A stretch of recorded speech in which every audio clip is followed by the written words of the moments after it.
நீ நல்லா இருக்கியான்னு ஒருத்தனை குசலம் விசாரிக்கிறீங்கன்னு வைங்க.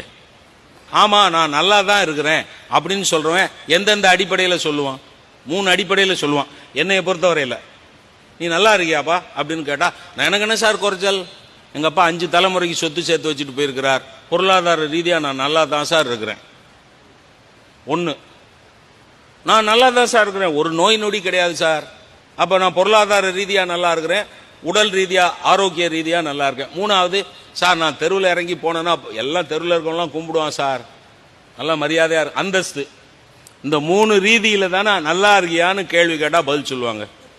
இப்ப நான் இங்க ஈரோட்டில் இருக்கக்கூடிய பெருமக்களுக்கெல்லாம் ஒன்று சொல்றேன், இனிமேல் குசலம் விசாரிக்கிற போது நல்லா இருக்கிறியான்னு கேட்காதீங்க, நல்லவனா இருக்கிறியான்னு கேளுங்க. அப்பதான் உங்களோட ஒருத்தனும் பழக மாட்டான்.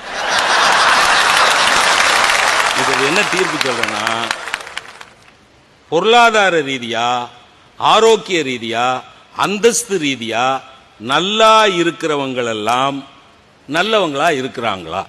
ஒரு கேள்விக்கு மட்டும் எனக்கு பதில் சொல்லுங்க. இந்த 3லையும் நல்லா இருக்கிறவங்கள பெரும்பாலானவங்க நல்லவங்களா இல்லாததுனால தான் நல்லவங்களா இருக்கிற பெரும்பாலானவங்க நல்லா இல்லை.